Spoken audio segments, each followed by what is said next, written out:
Good morning, everybody. It is Sunday, July 7th, and today I wanted to take a little bit of time and give you a complete overview of the fig orchard and show you every single variety that I'm growing. This will be a little bit of an in-depth video, and it is a little windy, so I apologize for that, but I will take you to each tree and I'll show you how each are performing and show you the fruit set on each individual variety. One thing that is important to note is that these are all first-year figs. I grew them all from cuttings or bought them over the early spring as little tiny plants that were grown from cuttings. The only tree that is not a first-year tree is the one to the right in the blue bucket, which is a Violette de Bordeaux. And we will start with the Violette de Bordeaux. It is the tree on the right in the blue bucket. I bought this last year as a small tissue culture that was only a few inches tall from burpee.com. And I purchased that in the late summer. So all I did with this tree is I raised it over the winter. I grew it as a single stem, and then I cut the top off about 18 inches tall, and I wanted it to grow out into a goblet form, which it is successfully doing. And you can see how incredibly precocious this variety is. There are figs all over this tree. On every single branch, you can see them all. Absolutely loaded. And because I pruned this down to a single stem and decapitated it, it is unusually late. It had to come back from all of that stress and from winter dormancy. So that's why it's behind my other varieties. I expect that as this tree puts on caliper, it will be easier and easier to grow. You can see how thick it is at the base. The second variety is the Black Madeira KK. These are one of the first three varieties of cuttings that I ever purchased. I purchased these back in last November, and the tree is, you can see next to the Violette de Bordeaux, it is not as vigorous, and Black Madeira is not known for being a vigorous type, but what is amazing about it is how precocious it is. So it is setting a lot of fruits. This is the longest leader, and you can see all of the fruits and how large they are. And you can see how many fruits it's setting here, all up and down its second leader.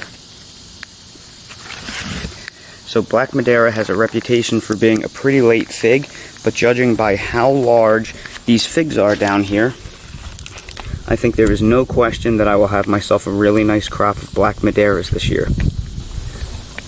The third type I want to show you is the Col de Dame Noir. This is one of my Col de Dame Noir trees. These were also part of the first three fig cuttings that I bought back in November.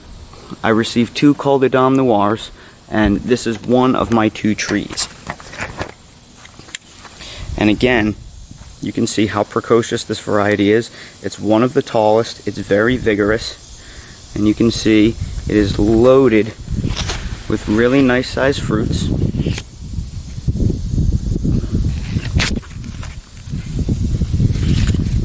Here's the second leader. I would say this is a very nice bearer. It's not super precocious, but for the first year, it's doing very well. This tree right here is my second Col de Dame Noir. It's an exact copy of the other one that I just showed you. It's from the same supplier. It's two of my cuttings. I bought two cuttings and they both rooted. And again, you can see the fruit set and how nice it is. I have some very good sized figs down here. So there is no question that I will have a lot of nice Col de Dame Noir figs this year. You can see how they travel up and down the leader.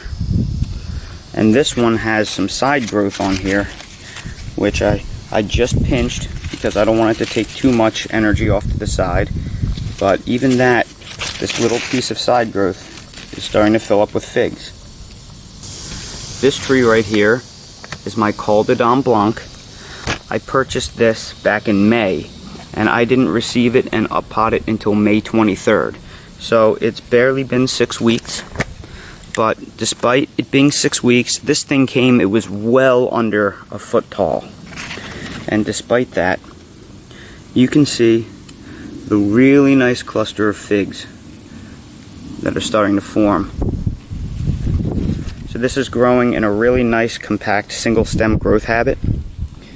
I think this is going to be a very easy tree to prune, and considering how young it is, that it's not even 2 months old for me, that it has this many figs on it makes me very happy, and it leads me to believe that this is going to be a very precocious variety that really likes my climate. This tree off to the right is a Col de Dame de Ciutat. I won this fig at auction, and this was a very late fig for me. It was one of the last to start showing fruits, and it's not very precocious. Here you can see up here, there are a few fruits, not very many. Most of the nodes are bare. There's a few over here. So it looks like I will get to try this variety, but I won't get to try a whole lot of them. This branch off to here is showing some figs. And I didn't raise this from a cutting.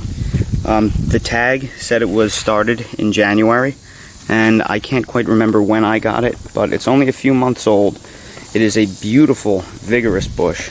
So I'm sure it'll get better each year, and it looks like this year I will get to try this variety, so I'm very happy about that. This variety to the left is a Col de Dame Rimada. I bought this at the exact same time as the Col de Dame Blanc from the same seller. It was just a few inches tall when I purchased it back in May, and I up-potted it on May 23rd. And you can tell this is a later season fig. I am starting to get figs. Here's one there. Here's another one there. There's several down there. You can see on this leader some figs are starting to form. But now that it's July 7th, after this video, I'm probably going to pinch this tree because I'm very happy with how much it has grown upward, and I want it to start setting fruit, because if I don't start seeing fruit set now, there will not be enough time left in my climate for it to ripen. It only stays warm enough to ripen through mid to late October here at best. So I'm trying to time everything to be ready by October 1st or earlier. This tree right here is my Smith tree, and this has been an absolutely fantastic surprise. It may be my most vigorous and most precocious tree. This tree is growing out in every single direction, and every single leader is just covered in figs. Look at them all in here. There's one down here. It is just crazy. I was given cuttings from clearly a very, very good mother tree. And I bought this variety. My first three varieties were the Black Madeira KK, the Col de Dame Noir, and the Smith. And only one of the two that I rooted back in November took. So I'm very happy to have this one, because I am very impressed with the fruit set on this tree. You can see how vigorous and precocious this is. Now I know this is not known to be the hardiest variety, but if you have a warmer climate, this is, I think, definitely one you have to add to your list, and the reviews are absolutely stellar. So I can't wait to try this. It's supposed to do better in humid climates, so for us East Coast and South guys, this is one that is probably one that you want to add. Next up is the Martinenca Rimada. I have two of these trees, and I bought two cuttings and I rooted them both, and this tree, well, luckily for me they both took. This tree is a little bit behind. It was slower to root and not as vigorous. So you can see on this tree right here, there's really only one fig right there, and I'm going to start pinching this tree because at this point I have nothing to lose. There are a lot of double bumps and little tiny figlets starting to form, but it's getting really late in my season. Luckily, my other Martinenca Rimada tree has performed much better and is giving me more fruit. Here is my second Martinenca Rimada. According to my tag, I up-potted this one on March 26th. So this was one of the last ones that I planted, that I grew from cuttings. And even though this is the same, from the same group of cuttings as the last one, and from the same mother tree, from the same seller, you can see how much more they can vary. You can also see a beautiful variegated fig right there. It looks like the stripes are just starting to come on. Martinenca Rimada is supposed to be it's not supposed to be as aggressive with the stripes as some of the other figs, but I think they're going to be very beautiful when they do come in. And I'm very happy with how many figs this specific tree is putting on. This tree is my raspberry latte, and it was featured heavily in my pinching tutorial video. It was a very shy bear and only had one fig on it, but since I pinched, it has loaded up with figs. You can see them growing all up and down this stem. I'm thrilled with this, how well pinching has worked for me. That large one is the original fig. You can see them forming here. You can see them forming here. They're everywhere, really. And since pinching, the growth habit of this tree has completely changed. Before, it was doing nothing but putting out tons of foliage. There's two more there. And since pinching, it has almost completely stopped the foliage growth and has focused exclusively on fruit set. So I'm just blown away by how well pinching worked on this variety. This large tree to the right is a Bordissot Blanca Negra. And I traded for this fig tree from someone on a forum back at the end of April, and I uppotted this on April 27th.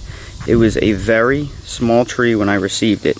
And here we are a little more than 2 months later, and it is probably 5 feet tall.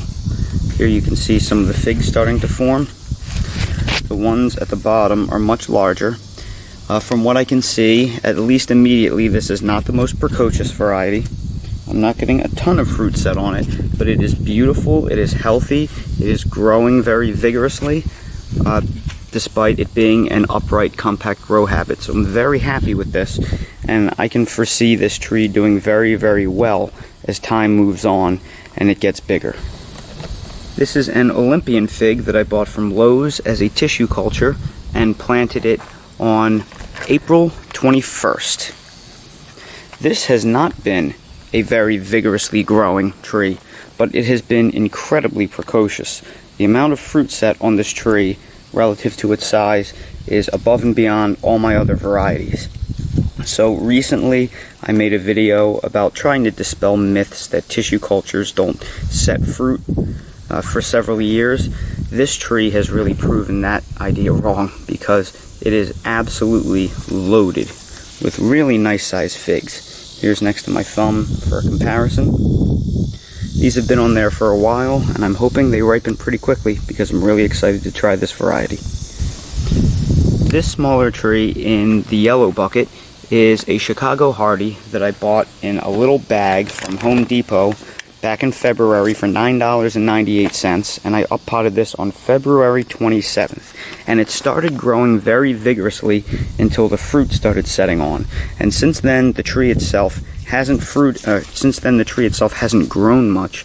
It has been focusing all of its energy in fruit production, and there are a fair number of fruits on this tree. For only being a few months old, it's looking pretty good. Chicago Hardy is not supposed to deliver the biggest figs, but I'm very excited to try this variety, and the tree looks very good. It's pretty common and easy for most people to get, and it is known to be one of the most cold hardy, if not the hardiest fig tree out there.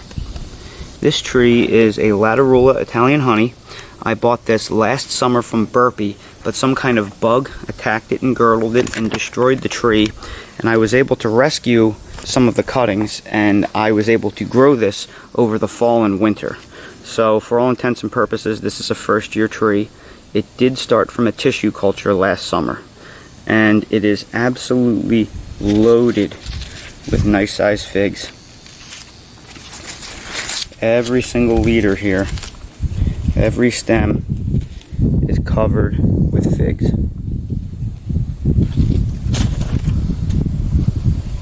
They are everywhere.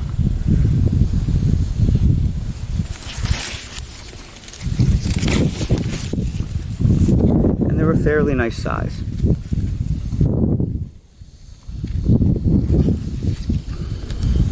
I should get to try a lot of these this year. This tree right here is a Marseilles Black MBVS, and these were the last cuttings I started this year. I planted this tree in the pot on May 2nd, and I believe I started the cuttings back in March. They were very late for me, but despite how late I planted this tree, the vigor is really incredible. It has some really nice sized figs that it's setting all up and down the stems. It looks to be incredibly precocious, and I believe this is supposed to be a Mount Etna type, similar to the Chicago Hardy, but the tree seems to be a lot more vigorous and precocious. So I'm very curious to see how the fruit tastes versus the Chicago Hardy, to see if there's any similarities, because I can tell you just by looking at this, if they're really close, this one is a winner. As a little bonus, I have a second Marseilles Black MBVS that I just haven't really done anything with. It's sitting here in this 1-gallon pot. I'm not quite sure what I'm going to do with it yet. I might sell it or give it away. And I've had this root bound, so that's why it's not nearly as big as the other. But you can see there's still little tiny figlets on it. So I'm really impressed with that. I haven't given this tree any room to run, and it's doing absolutely great confined in this little pot. So I think this is a really winning variety, especially if you're in more northern climates with shorter growing seasons, because it fruits very quickly and grows very quickly. This smaller tree right here is a Sal Roxo Miguel. It's also known as Azores Dark. It's commonly called on the internet. And I traded for this tree, I want to say back in the end of April, about the same time I got my Bordissot Blanca Negra. I traded for it on a forum. And this is my only grafted tree. It was grafted on Chicago Hardy rootstock, and I think that's why this tree is so small. My Chicago Hardy is by far my least vigorous fig, so I'm guessing the rootstock may have a dwarfing effect, and it keeps your trees from getting very large, but this variety is very vigorous and is reported to be very early. So despite the late start and the lack of vigor, it is extremely precocious and prolific. There are a lot of figs on here given its size. So I've heard really good things about the intense berry flavor of this fig, and I'm very excited to try it. It's a beautiful looking tree. And then my tree that has exceeded all of my expectations is my Italian 258. It is my largest tree. I started the cuttings back in February, and I up-potted it back on March 9th. And I'm just really impressed by the size of this tree. And just to give you a little bit of a point of reference, I'm going to stand right next to it so you can see how vigorous this guy is. I'm not a very tall guy, but this is a very tall tree for only being a few months old. And the caliper of this tree, very impressive. You can see it next to my thumb, how thick this is. I actually had to move the tag off the bottom because it was getting to the point where it would girdle the base, and I had to move it all the way up here. And look at the fruit set on this tree. From the very, very tippy top, which is well over 6 feet tall, all the way down, very, very nice size, larger figs. And what's also really amazing about this tree is that it doesn't demand a lot of water. Despite it being one of my largest, it does not suck nearly as much water as, say, the raspberry latte does. I often have to water the raspberry latte twice a day. This thing, it does great once a day. I may even be able to do it less. So it's not a very demanding variety, and I really can't wait until these figs are ripe, because they are supposed to be of premium quality that rival Black Madeira. So super, super thrilled with this tree. And I have 3 new additions to the garden.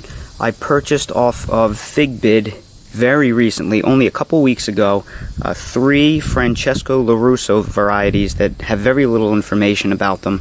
I don't even know if they're common figs, so I'm taking a big risk here. But here is one of the 3.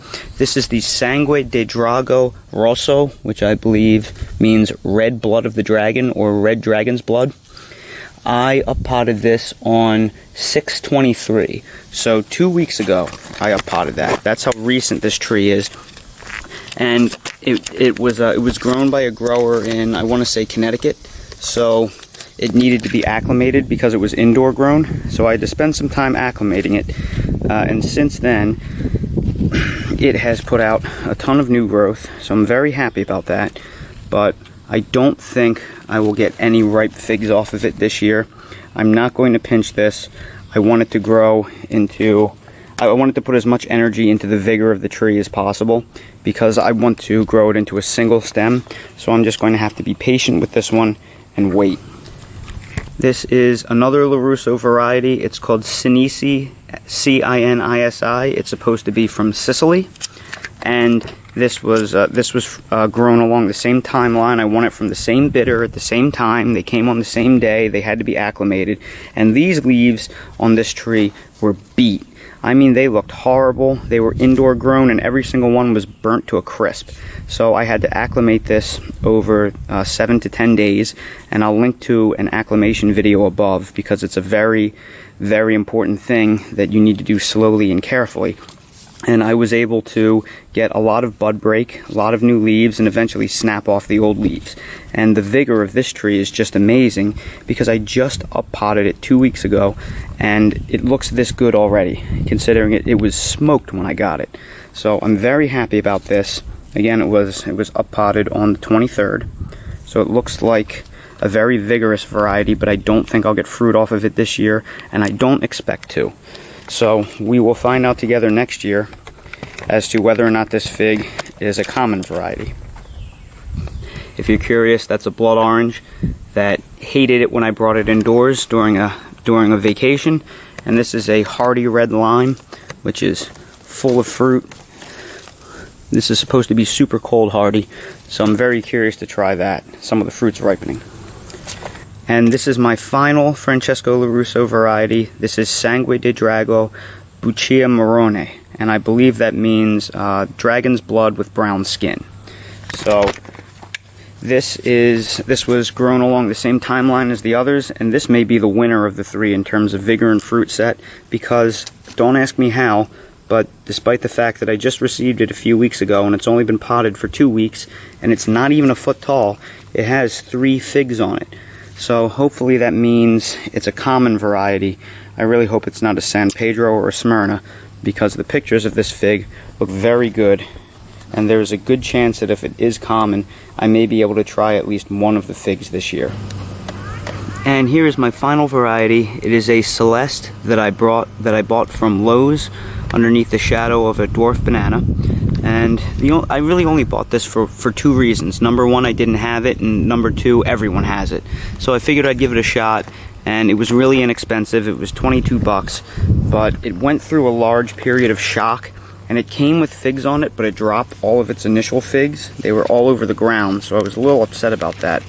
But since then, I have fed it very heavily with phosphorus, and it may be tough to see, but now it is loaded with figs, unlike any other fig tree I have.